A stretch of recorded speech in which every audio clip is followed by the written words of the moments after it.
So I've got a few questions that I would like. Well, the one main question I have is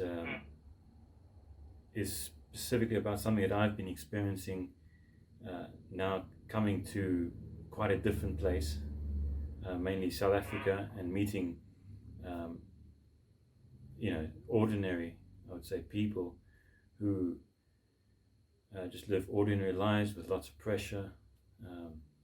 The way they relax is through maybe drinking and just having fun.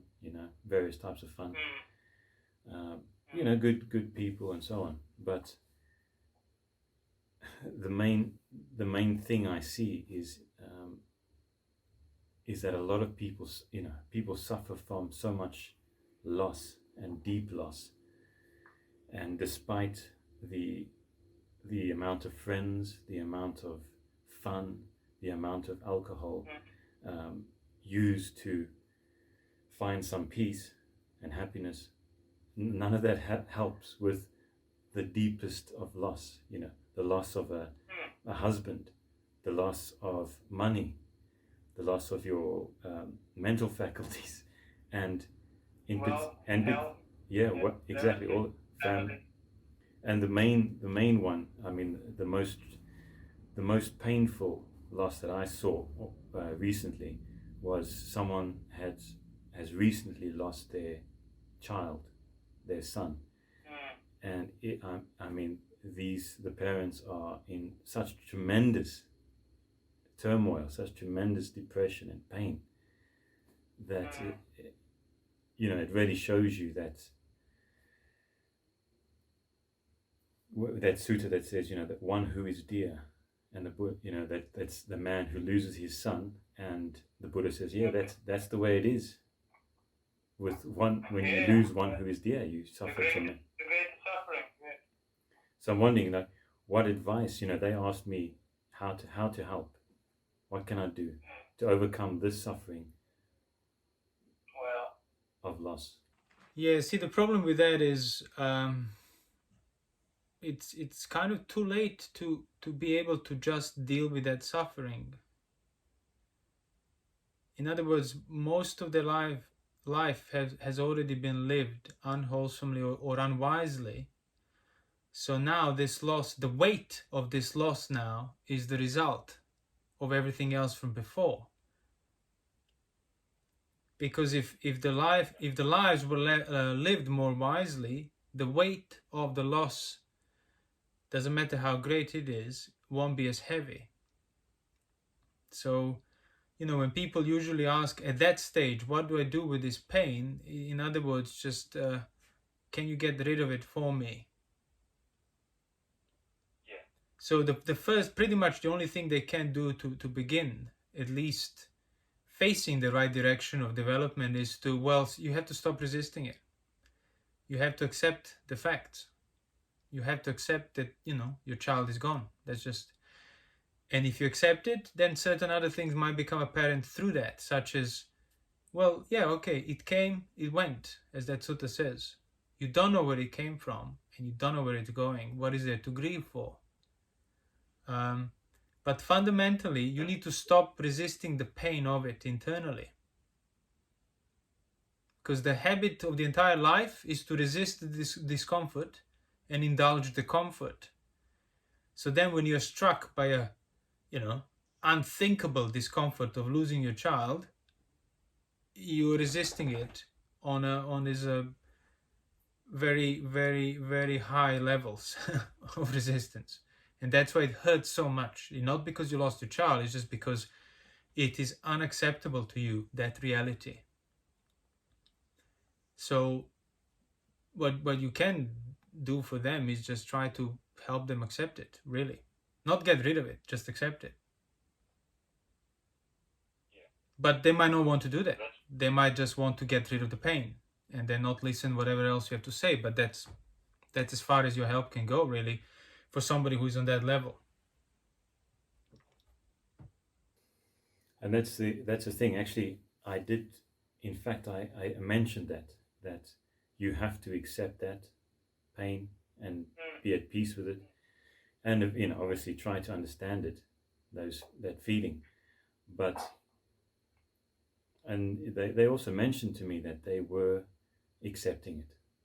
Every day they face it, and that's true, they do. But at the same time, they are facing it with while being intoxicated with alcohol. So although you are intoxicated and facing the pain, you're talking about the loss, you're talking over and over and about it, crying about it, you are intoxicated at the same time. So are you really facing it? That's what I mean. Like it's the weight of the loss, the weight of the pain is not determined by what you lost, it's determined by the state of your mind. And the state of your mind has been cultivated, and it's determined in return by your behavior, by whether you've been scratching the itch, whether you have been refraining from it, whether you've been developing wisdom, whether you haven't been developing wisdom. So exactly the reason why they cannot not resist it so much is because those are the mental habits they've been cultivating their entire life. So a lack of restraint, lack of composure, lack of patience, all these things that are normal for people. But then you realize because of those things, you are liable to the greater weight of pain than you would have experienced otherwise if you actually developed, wisdom, patience, sense restraint, and virtue. But it again, people at best of times don't want to hear about virtue, let alone when they're gripped by that pain and resistance, and you tell them about sense restraint, they're not going to see a connection between the two at all. So there's not really much you can do at that stage unless, they somehow manage to calm down and then sort of click in their mind that, hey, how about, is there anything that I can do about this now? Like from a more rational point of view, as opposed to just get rid of this pain while I'm half drunk, basically, because I don't know how to deal with it. Then maybe, they might be able to listen and hear it, that, the mind can be developed regardless of what you've been through. But until then, there's not really much you can do. But what you can do, though, is those who haven't lost and those who might hear, use that as an example for them. Like, don't wait until it's too late.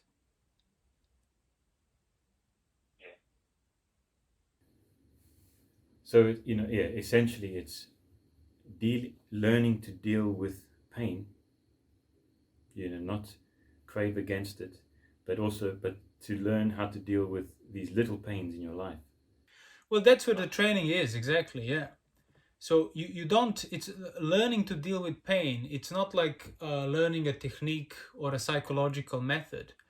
It's really developing your mind, so when the pain touches it, the mind doesn't move because it doesn't feel it. That's it. So if the mind is not developed, the slightest pain will make it move. So it's almost like a training. Like when you train a response, like drilling in order for a right response in a certain environment. Well, this is the same.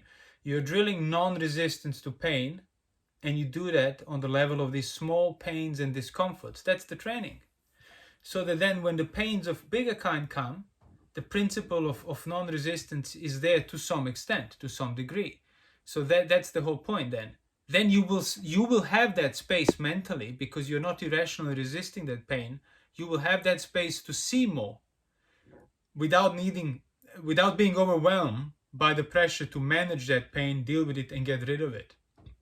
But you will not have that space if you haven't been training your mind in regard to the pain, however subtle or however big. You don't need to wait for the big pains in order to start the training. Quite the opposite. Keeping the precepts already is a form of pain for somebody who is not trained in it. Sense restraint, moderation in eating, being watchful of your speech and actions, it's all a form of, confinement and discomfort because you were spilling outside of it. But see, that's a good pain. That's a pain that will make your mind develop and not move So that then when pains of other kind come, pain of loss, whether loss of your life and health and wealth and so on, or loss of your family, things that are dear to you, well, there is some basis of training of non-resistance towards discomfort. But you can't just wish non-resistance. You can either train it or not. If you trained it, mind will not resist it because it's been conditioned to not resist. If you haven't, it will resist, even if you wish for it to not resist.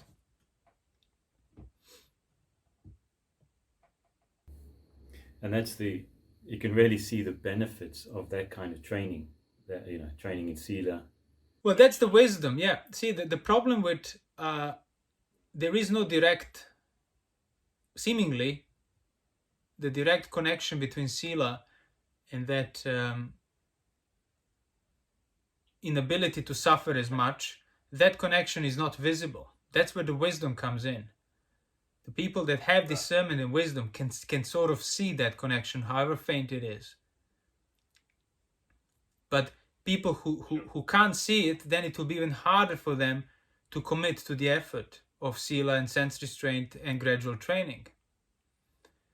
So that's why either you arrive at that effort through faith or through discernment. But if people have neither, it's virtually impossible to train rightly, because why would you do it when there is seemingly absolutely no good reason for it? You have to understand that reason. Either understand it or just have faith in it, because you have faith in other things that the Buddha said, so he also said this, so you just have faith in it, and on account of that faith you do the work. Not just I have faith in it and I don't do the work. The point is to do the work, whether it's done on account of faith or on account of understanding and discernment, doesn't matter, as long as you do the work. So how a person deals with the loss, don't wait until you lose something in order to deal with the loss. That's already the beginning of wisdom. You already recognize that. Oh, my children are all fine, but they could not be so. Things could change. So is that thought scaring me? Am I ignoring it? Or if, say, something like that happens, will my mind remain unmoved? Or to what extent it would move? And you recognize, oh, that is a problem. That is a problem. So I could, disown my children or something, or never have children. Yeah, but still, you are liable to your mind moving on account of losing things that are dear to you. Children or something else, doesn't matter. And that's what life is. So you recognize, okay, so it's about training the mind to not move and not lose perspective and not be overwhelmed by pain. That's it. Not resist it. And how do you train that? By that point, see, if you already see that as a worthy goal to train, like to train towards being able to deal with the loss before you lose things, then all the gradual training and things the Buddha talks about will already make much more sense. But you need to be willing to do it. And willing to take time to step back and look at what you are liable to. Well, exactly. Yeah, that's like to get a better, clearer perspective on the nature of your situation, what you're liable to, where you're heading, where your actions and ambitions taking you. Are they sort of aligned with the nature of things you're liable to, or are they based on ignoring the nature of things you're liable to? Are you pretending everything will always be fine forever and act accordingly? Or are you actually keeping that in mind that, your life will not last forever, your health will not last forever, things inevitably are subject to change and it will have to happen. And there's a kind of mantra that I hear often now. So it's like, sure, I will get old, I will get sick, maybe I will die, I might lose this and I might lose that, but I'll deal with that when it comes, when it happens. I don't have to deal with that now. Just like that idea, I'll deal with it. Well, ask yourself, just in the limited experience that you have in your life, was it better when you dealt with things when you were prepared or when you were unprepared? Which has a better chance of dealing with it properly? when you were ready, when you didn't slip, when you didn't lose the sight of the problem, or when you were completely pretending, oh, I won't worry about it, and then when it comes, I'll deal with it. So is it better when you're trained to deal with it, or is it better when you're untrained and then just deal with it on the fly? You already know the answer. So better train for it. Yes, you'll deal with it when it comes, but it's better to be able to know how to deal with it when it comes. Not wait for it to come and then hope you're going to kind of, manage to float on top of it.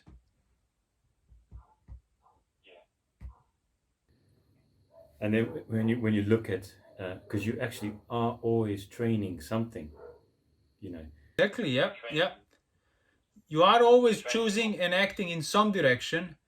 Either it's going to be direction of development, the direction that contributes towards the development of the mind and removal of resistance towards pain, or it's going to be a direction that basically takes away from that development and increases the resistance towards pain by habit, by response.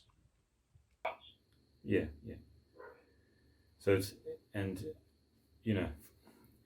if I can just talk about like the habit of, say, drinking, alcohol, and you can see, not everybody's an alcoholic and so on, but it's this, you go to work and every day, Monday to Friday or whatever, and the pressure builds up, the pressure of your duties and so on, and the only way you can relax is through substances, through either distraction, through alcohol, for example, particularly alcohol, that's what I'm talking about.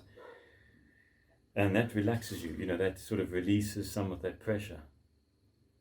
Yeah. So now what you are training yourself to do is, now I feel a bit of pressure and I go to alcohol, and you can be relieved and feel relaxed. But what you are training now is that every time you feel pressure, your way of relief is through alcohol, for example, just to put it. So now, and are you liable to have more pressure in your life through other things such as loss of your limbs, loss of your friends and family and so on? Yes, I am. So then when that pressure hits you, what are you going to do? You're going to do the thing that you've been doing all this time to relieve yourself of pressure, which is alcohol. You've been training all this time. Yeah. And then when you do that, so you have that, you have your drink, and the pressure is not relieved because it's so great. And so what do you have to do? You just have to drink more, but the pressure is still not relieved. So you have to drink more and continue doing that. And that's that danger of having that one drink to relieve that one small pressure. Yeah, the danger is not in the alcohol, the danger is in the attitude. The danger is in the attitude of, I will use these external means to pacify myself, which means you still use basically forms of sensuality to find peace, which means you have a view that is peaceful. And that's the risk, that's the peril. So it's your attitude of giving into the weakness for the sake of sensual peace. That's why having one drink, even if it doesn't make you drunk, it's a problem. It's against the principle of training.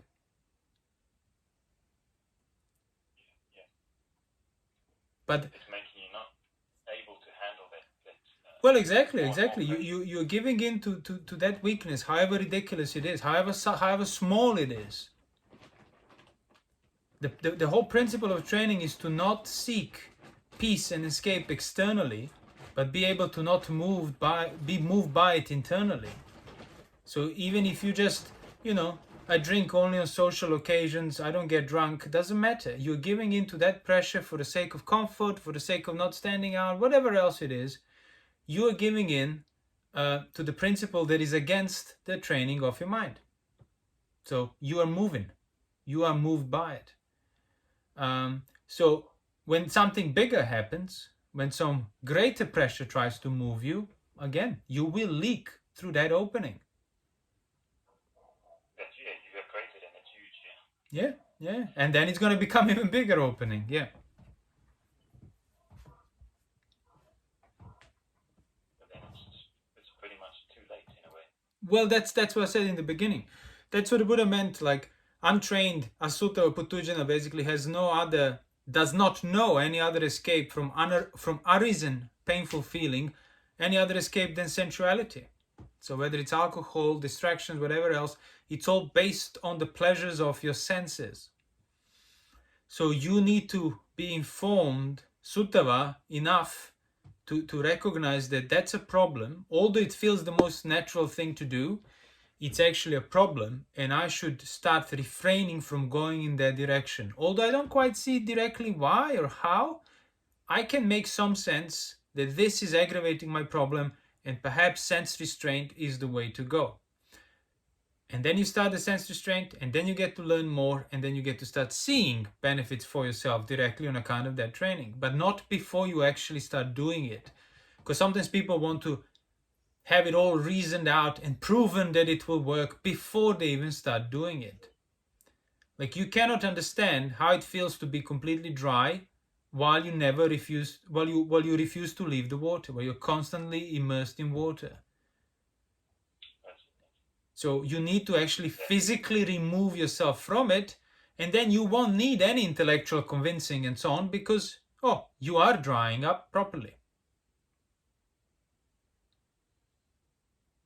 And that's that first step of faith.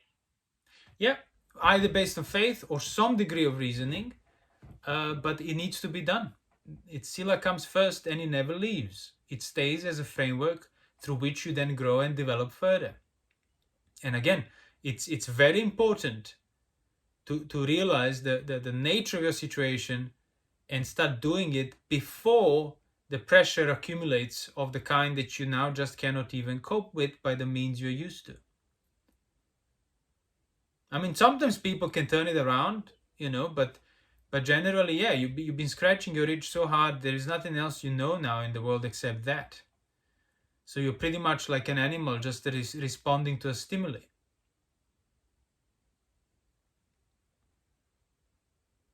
Yeah, that's very tough. It is, yeah. Yeah, because again, it's the accumulated condition. It didn't happen overnight. So that's why, now in order to overcome it, it's going to take a while for you to undo everything that you basically acquired through the wrong actions and lack of wisdom. And I also thought, how valuable it is to actually meet someone who has overcome, that very thing. Well, it's like a divine messenger. It is.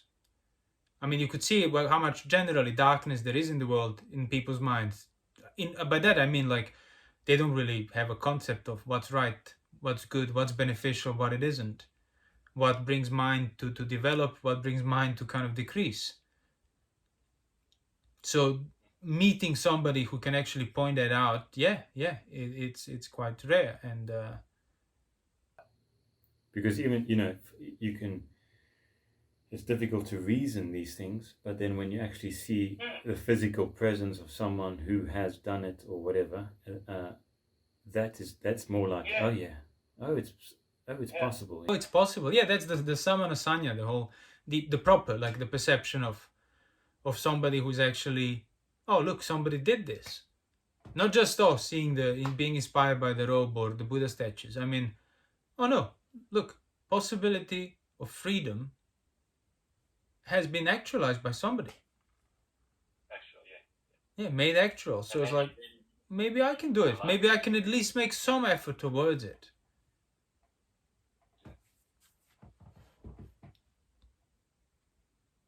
And that's rare. Yeah. Well, it's rare to see people who have actualized it, and it's also rare to recognize the value of it, even if you see it. Yeah.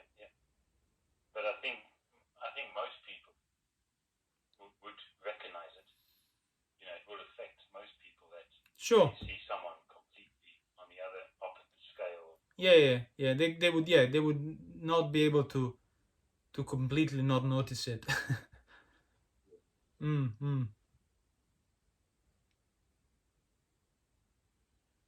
Okay, thank you for that. Sure.